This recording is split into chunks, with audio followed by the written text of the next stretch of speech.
Hello and welcome to Salute. I'm here with a World War II veteran, Quentin Brelsford. Yes, sir. And you have an interesting story. Your friend of yours named Joan called me up to tell me about you, and I can't wait to hear your story. So tell me a little bit about yourself. When did you go in the Army, and where were you from originally? I was born and raised in the Philadelphia area, and I went into the Army, the Air Force, just a few weeks after the war started. Mm-hmm. Were you drafted, or? No, I enlisted in the Air Force, yeah. Yeah, you told me I wanted to fly, yeah. but I didn't quite qualify for flying. During the interview, it turned out I talked too much about my mechanical background. So they sent me to the St. Louis School of Aeronautics, an aircraft engine school. Mm-hmm. And when our class graduated, Charles Lindbergh gave us our diplomas.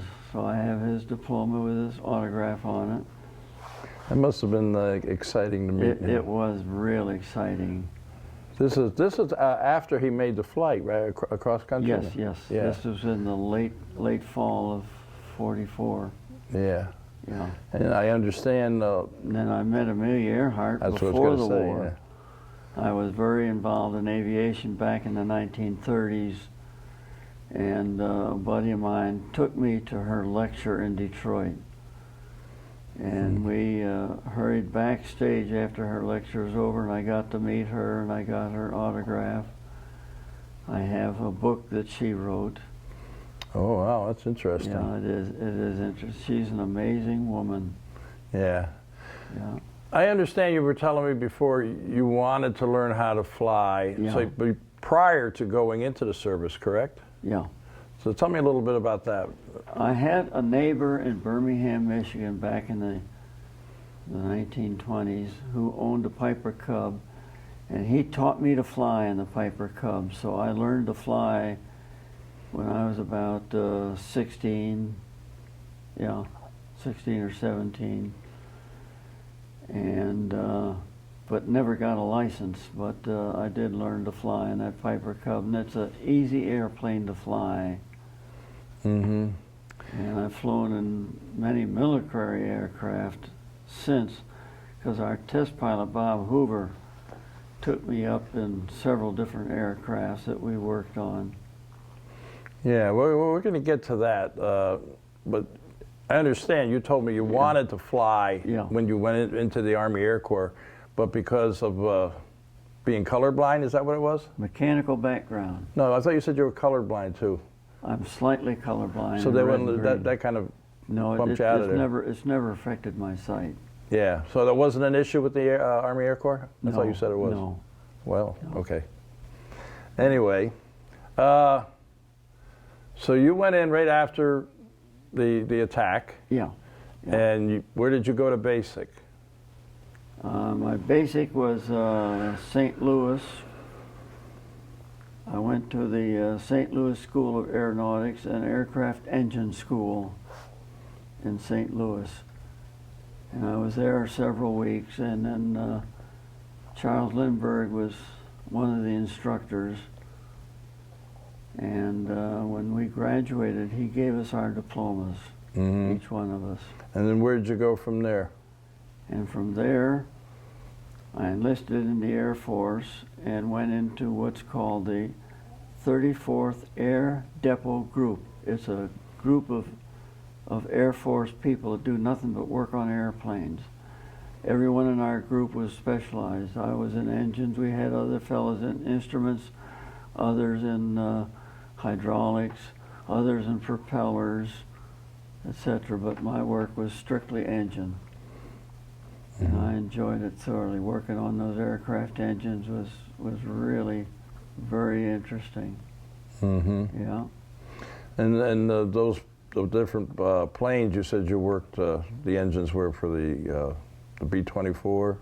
Yeah, B-24, B-17. We worked on inland engines for some of the fighters. Some of the fighter aircraft had radial engines, which are were of a British design, but American made. And so that in itself, and when I worked at the aircraft radial engine factory, we'd get engines that blew a lot of smoke out the exhaust.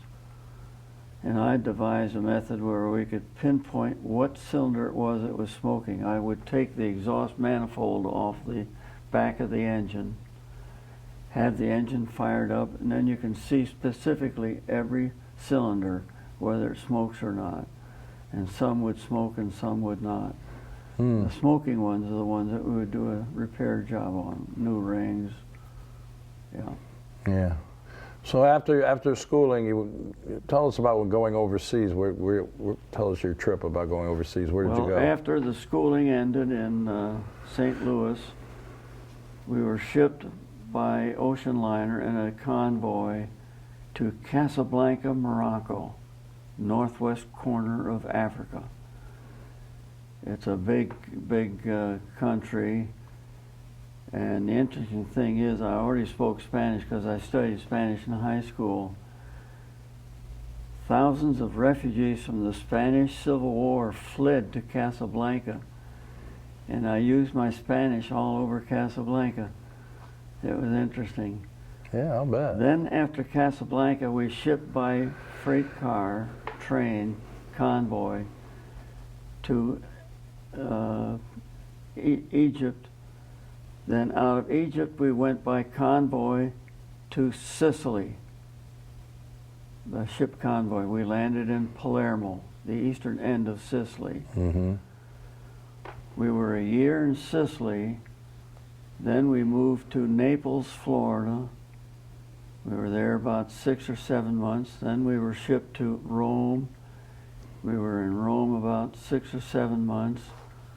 Then our outfit was shipped to Pisa, Italy. We were in Pisa a year. So I had good experience in learning to know both those big cities. And yeah, you met somebody over there too. I met the Pope. That's what I'm saying, yeah. Yep. How'd that happen? Our squadron chaplain arranged a brief audience with the Pope, and about 15 or 16 of us went. And we met in the meeting room at the Vatican with the Pope. We were with him about half an hour. And he walked with each one of us, questioned each one of us. He spoke real good English. And I went to church at the Vatican 2 or 3 times, and the Pope gave a brief summary of his sermon in English because the Vatican Church was full of English troops. During the war, he did it in Italian and German.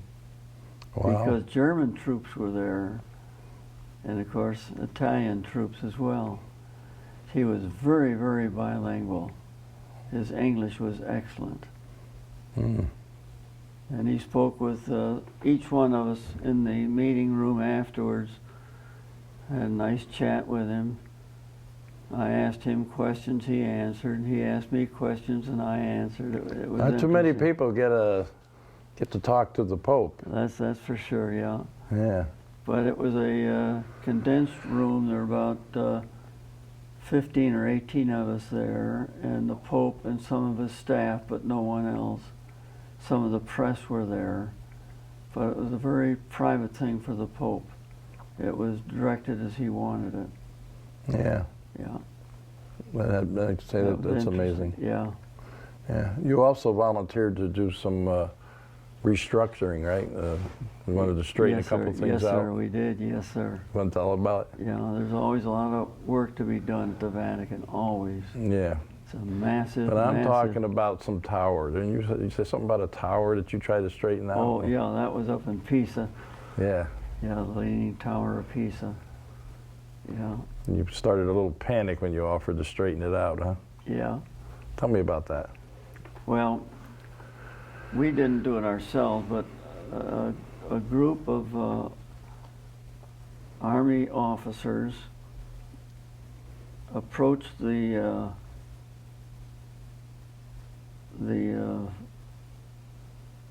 head of the Vatican in Pisa and said, "Hey, we'll straighten this leaning tower for you and we won't charge you a cent, it'll be free." And that caused some panic. Yeah. And it got all over town how this talk went on, and everybody in town knew about it. And of course everybody objected to it. They wanted the tower to stay as it was. Well, you try to help out, right? Yeah, it's been stabilized before the war, and as you go up the tower, you feel quite safe. It's a very sturdy tower, even in wind. So you've gone up it? Oh yeah, I've been up it several times. Yeah. That must be kind of a feeling, though. Well, we had races up it. It would take about 9 minutes to get up to the tower, to the top of the tower. But we would have races up there. Yeah. Yeah. And some of the other planes that you were telling me about you worked on was a Messerschmitt, and what was the other one? Focke-Wulf, Messerschmitts. Yeah. Why? Tell us about that. Macchi 202 is an Italian fighter. When we entered the air base in Palermo, Sicily, that's a big air base on the eastern end of Sicily, there were German airplanes there that would not fly and Italian aircraft that would not fly. And I worked on all of them and got the engines running. And our test pilot, Bob Hoover, test flew them. Some of them were shipped back to Wright Field, Ohio for analysis by the American Air Force. But they were good aircraft. Of course, the German aircraft had excellent engines in them. The Italian aircraft had the engine back in the middle of the fuselage. Oh, I didn't know that. With the propeller way up front. Yeah. That sounds yeah. doesn't sound very good. I mean, there's somewhere along the line something could go wrong there. Yeah. Right? Yeah. Yeah. But it was a good aircraft. Yeah. Okay, so any memorable experiences that you had? And I know I want to talk a little bit too about your family. You got a brother too that was served, right? Yes, my oldest brother, Clayton, was a submarine commander on a SS Sea Lion was the submarine he was on. My other older brother was a patent attorney for Bendix, so when he enlisted, they had him do the patent work on the atomic bombs that were dropped on Japan. Wow. After they had bombed us with atomic bombs. So he had an interesting experience as well. Yeah. Yeah. Yeah. Okay. Tell me a little bit more about the planes you worked on, and you know, other than the engines, you've seen, you get to meet some of the pilots, or? Well, we got to know several of the pilots. I worked on the P-38, the Lockheed P-38 twin-engine fighter, had an engine in the right wing and an engine in the left wing. And P-40s, the Curtiss P-40. Then the other aircrafts, I've worked on Messerschmitts and Focke-Wulfs and the Italian Macchi 202 single-engine fighter. So I've worked on all kinds of aircraft, as well as our aircraft as well. Tell me about your friend Bob. You said he was a pilot that you met. Bob Hoover, a personal friend of ours, was our squadron test pilot. And he was with us all the 3 years we were overseas. And we worked with him, he worked with us, because anytime we worked on an airplane that he had flown, he would tell us some of the problems he had with it, or the noises that came out of the engine, things like that. So he was a very precise pilot, and he put on flight demonstrations for us that were amazing. He would come into the flight area in a P-38 fighter. He would come in out of a narrow dive, probably hitting 400 miles an hour. and he'd feather one engine, and then he'd unfeather it when he began his climb out. So he never lost his climb. He was an outstanding pilot. Mm. Did you say he did air shows or something later on? He's done lots of air shows in Florida, in northwestern Florida. And I went to several of those air shows and got to meet him and greet him again, reminisce about old times together. He take you for a couple of rides, did he? Yeah, and he put on some air shows there that were really kind of scary. He would buzz the airfield upside down, then fly the whole length of the runway upside down, then pull up at the end of the runway and circle and come around and circle us right side up again. Hmm. He was an outstanding pilot. So you were in, what, 3 years, you say? 3.5? Yeah, 3.5, yeah. So you went all over. You went to Casablanca, you went to Pisa, you went to Yeah. Rome. Rome, Sicily. We were a year in Sicily. And then we were several months in Rome, several months in Naples, and almost a year in Pisa. Our air base there was important because a lot of the raids on southern Germany and northern Italy came out of our air base. So we saw lots of action, got to meet a lot of the pilots. Yeah, Pisa was a busy air base. Yeah, those were the probably the B-17s. Well, we had B-17s, B-24s, and fighters. We had both types. We had B-17s, the Curtiss B-17, twin-engine bomber. And the Liberator, the B-24. Yeah, B-24, yeah. Yeah. Yeah. Okay, So I've worked on every type of bomber we had, every type of fighter we had. Then in Pisa, the Germans left there in such a hurry that they abandoned Messerschmitts and Focke-Wulfs, and the Italians abandoned Macchi 202s. So I've worked on all those aircraft, and Bob Hoover has flown all those aircraft.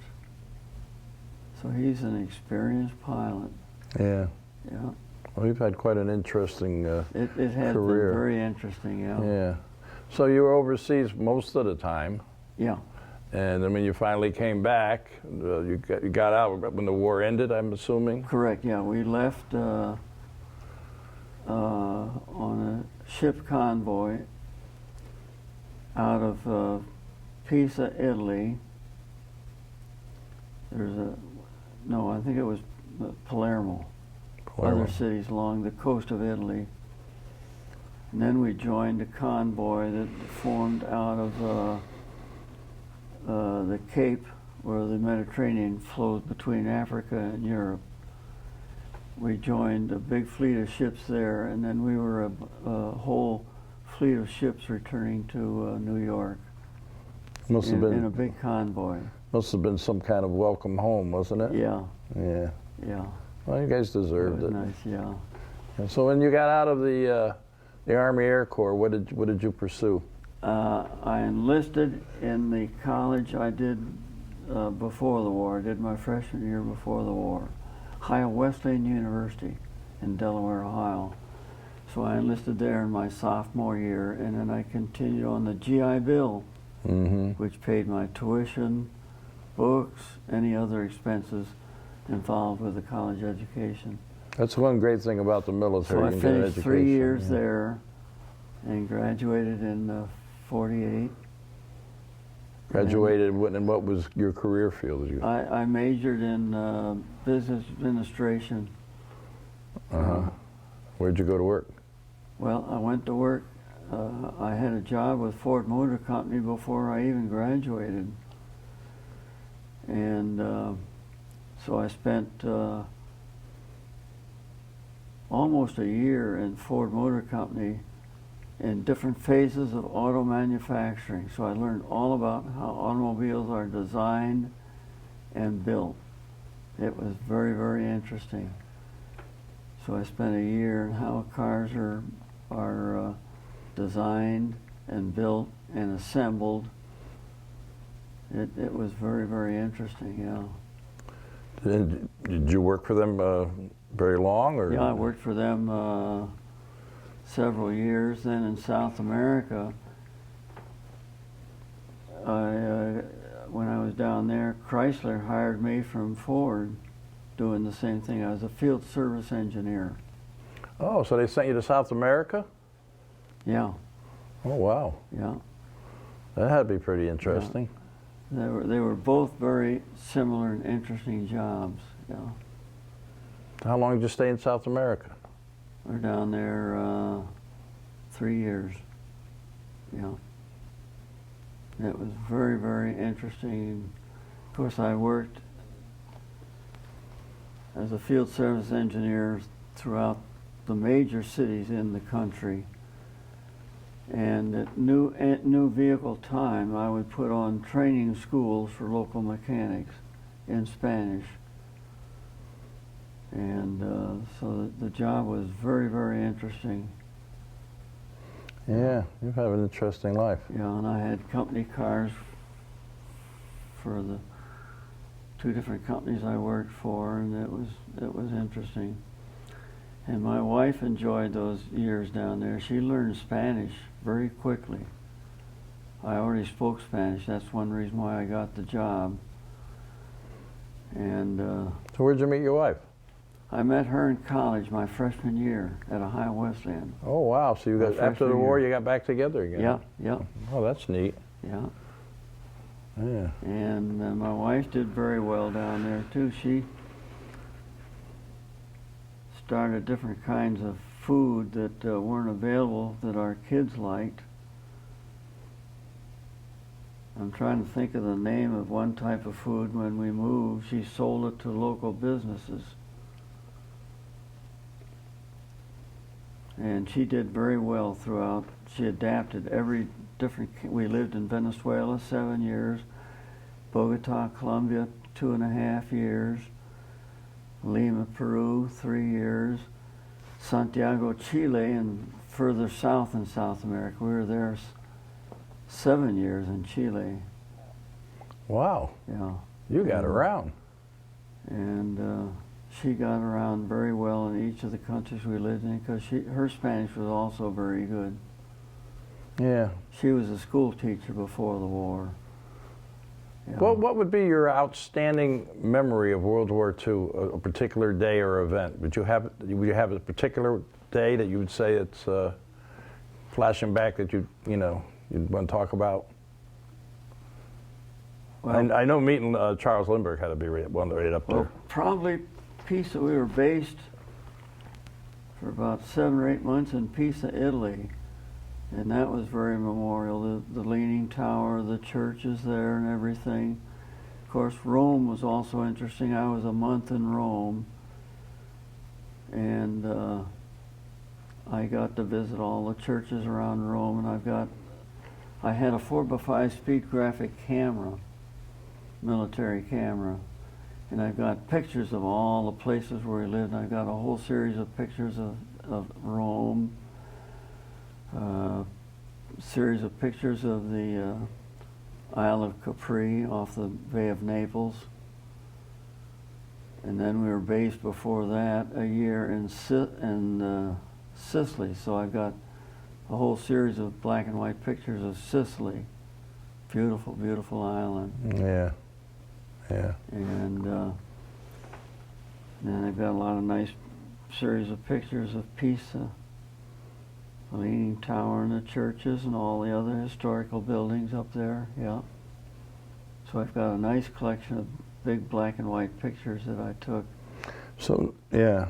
So anyway, after your military career, you worked with the automobile industry. You retired from the automobile industry. Yeah. And then is that when you moved down here, or? Yeah. Yeah.